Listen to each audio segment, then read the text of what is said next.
Ministério dos Transportes vai investir 86 milhões de reais para obras emergenciais no Porto de Manaus. E os portos do interior também vão receber investimentos de acordo com o Ministério dos Transportes. Até porque, Humberto, alguns portos foram inaugurados, mas nunca entraram em atividade. Que situação, hein, Paula? Mas olha só, essa situação toda vai mudar com a chegada, tudo indica, com a chegada do novo superintendente da administração das hidrovias da Amazônia Ocidental, Sabá Reis, com quem a gente vai conversar a partir de agora. Superintendente, bom dia e obrigado por ter aceito o nosso convite. Então, quem agradece sou eu. Bom dia, Humberto. Bom dia, Paulo. Prazer enorme estar aqui no Bom Dia.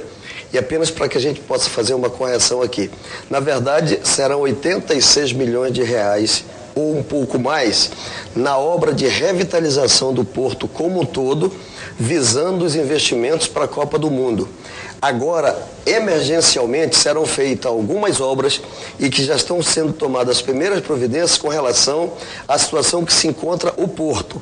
Então, terão, no primeiro momento, obras emergenciais. O senhor está falando do Porto de Manaus? Do Porto de Manaus, Porto de Manaus, porque tem um problema lá na balsa de atracação e isto é uma situação que precisa ser resolvida de imediato. E essas obras emergenciais não estariam incluídas nos 86 milhões? Não, elas são a parte, esses 86 milhões é um valor, primeiro, que o ministro Alfredo já destinou para que o Amazonas tenha o Porto de Manaus apresentável, digno e decente, mas não é apenas visando a Copa. Na área da Manaus Moderna, Paula, será construído um porto decente para que as embarcações regionais, ao chegarem, os nossos irmãos, nossos conterrâneos... Estou falando da Manaus Moderna. Manaus Moderna. Eles cheguem num terminal tão digno e decente quanto o outro, que também vai ser preparado para receber os turistas para a Copa do Mundo. Superintendente, e os 700 milhões para os portos da Calha, do Rio Madeira? Das hidrovias. Pois é, esse dinheiro vai ser investido e qual é o prazo para o funcionamento verdadeiro desses portos? Humberto, o governo federal, no primeiro momento, e isso é perceptível, ele focou nas rodovias. A Globo mostrou muito a situação das rodovias no país em que estavam. A BR-174, a nossa, ela tem problemas, eles estão sendo atacados, eles estão sendo cuidados, inclusive com o Afonso, que ainda há pouco estava aqui no ar.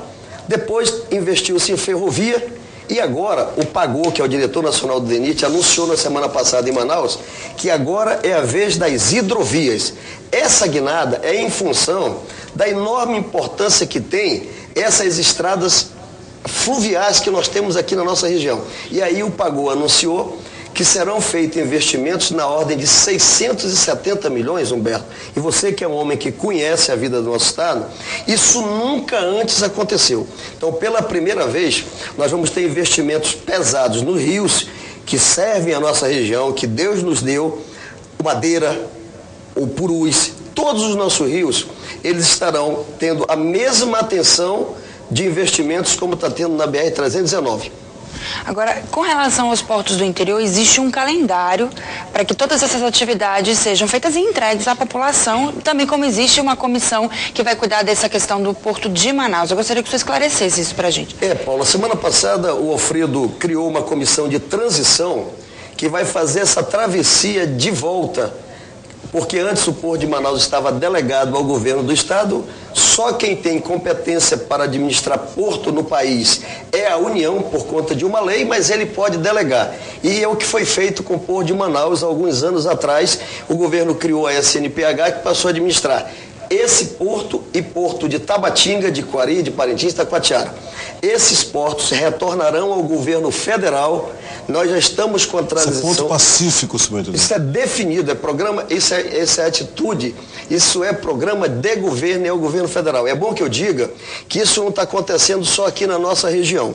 Então, a autoridade portuária do Porto de Manaus já mudou, porque isso se encerrou no dia 31 do mês passado, e para fazer isso de forma equilibrada, responsável, sem trauma, houve um entendimento entre o ministro Alfredo e o governador Omar. O Alfredo indicou 3 representantes pelo governo federal. Eu, o doutor Fábio e o comandante Cruz, que representa a ANTAC de Brasília. Pelo governo do estado, a secretária Valdívia e o Gonzaga, que é da SNPH.